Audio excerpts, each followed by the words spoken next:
ठीक है। इस लॉगिन में बहुत सारे अकाउंट ब्लॉक होते हैं। रीज़न क्या है? हमने बार बार बैंक बदला, पासवर्ड बदला, या फिर हम लोग रिलॉन्च प्रोसेस कर रहे हैं। तो रिलॉन्च प्रोसेस में भी क्या होता है, ये सेक्शन 3 का फ्रॉड रहता है।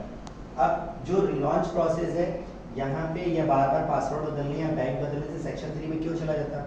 क्योंकि अमेजोन के डेटाबेस में उनको ऐसा रियलाइज होता है कि कोई इस अकाउंट के साथ छेड़छाड़ कर रहा है। तो उन्होंने क्या किया कि मान लो एक तो सेलर खुद कर रहा है, दूसरा क्या कि कोई पार्टनर है, उस पार्टनर ने क्या किया, किसी का बैंक बदल दिया, इसमें पेमेंट आ गई। अब वो पेमेंट अगर सेलर का सेक्शन 3 नहीं जाता है तो पेमेंट उसके अकाउंट में चली गई, बट अगर सेक्शन 3 में चला गया तो वो अकाउंट ब्लॉक होने के बाद 90 डेज में यही पैसा जो ओरिजिनल सेलर था उसके अकाउंट में ट्रांसफर हो जाएगा 90 से 105 दिन बाद, जो भी सेलर है उसके पास अपने आप बाय डिफॉल्ट। तो यहाँ पे क्या है कि वो जो सेलर था वो इस वजह से या इस वजह से जो लॉस खा रहा था उसको अमेजोन ने रोकने की कोशिश की है। अब दूसरा तरीका क्या होता है, ये अकाउंट एक्टिव कैसे होते हैं, तो अभी हम लोग इस पर डिस्कस कर लेंगे कि इन अकाउंटों को एक्टिव करने का क्या क्या तरीका, क्या क्या प्रोसेस। तो दो तरीके,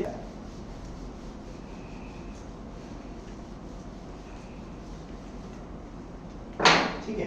इसके बाद क्या होता है कि कुछ अमेजोन अकाउंट हेल्थ की वजह से भी अकाउंट सस्पेंड होते हैं। अब इसमें क्या होता है, लेट डिस्पैच,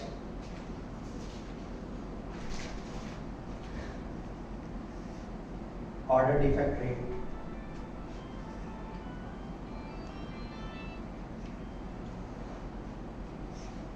और कैंसिल।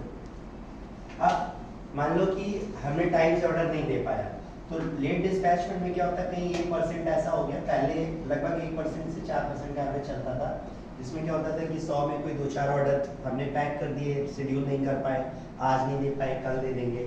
ऑर्डर डिफेक्ट रेट में क्या है कि 2.5% ऑर्डर अगर डैमेज हो जा रहा है तो भी क्या हो रहा है कि काम हमारा चल जाएगा और अकाउंट सस्पेंड नहीं होगा। जैसे ये परसेंटेज ऊपर पहुंचता है तो यहाँ इश्यू आता है। और कैंसिलेशन में क्या है, 1% कोई ऑर्डर है जो हमने कैंसिल कर दिया, तो फंसता क्या है इसमें कि मान लो लेट डिस्पैच में क्या होता है कि 4% तक दिया है, कई बार होता है अकाउंट में 16% 20% दिखता रहता है, लेकिन अकाउंट चलता रहता है क्योंकि ऑर्डर का रेशियो ठीक चल रहा है।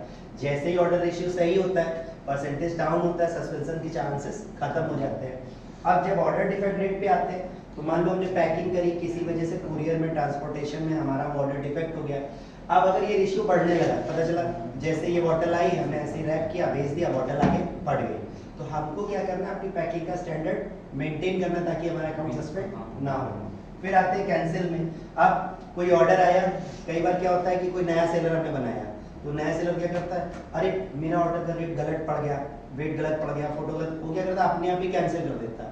तो अगर उसने खुद कैंसिल किया होता है, अब पता चला एक ही ऑर्डर आया और ये कैंसिल हो गया, तो ये चला गया 100% पहला ही ऑर्डर। फिर इंतजार करो कि उसके 2-4 ऑर्डर और आए, तब जाके ये परसेंटेज धीरे धीरे डाउन होता है। और अगर ये 100% चला गया तो सोचो कम से कम 1000 ऑर्डर जब डिस्पैच होंगे तब जाके ये 1% पे वापस आएगा। तो वो अकाउंट कम से कम 1 साल तक रिस्क पे दिखता रहता है, डीएक्टिवेशन पे होगा नहीं, लेकिन वहां पे लिख के आता रहेगा कंटिन्यू। अब इसकी वजह से नुकसान क्या होगा कि जैसे ही आपका अकाउंट खराब होगा, आपका बाय बॉक्स उड़ गया, अब वो अगले 5-6 महीने तक बाय बॉक्स दिखेगा ही नहीं। तो इनको क्या होता है, यहाँ पे थोड़ा सा एक्टिवेशन करने का चांसेस ज़्यादा रहता है।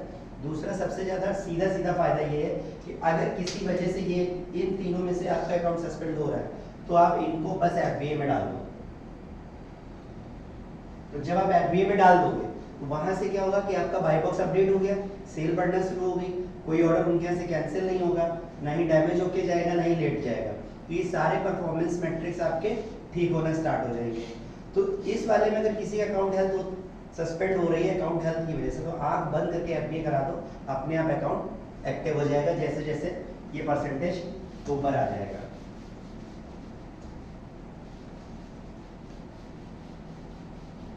ठीक है। इसके बाद चौथा रीजन जो होता है अकाउंट सस्पेंड होने का,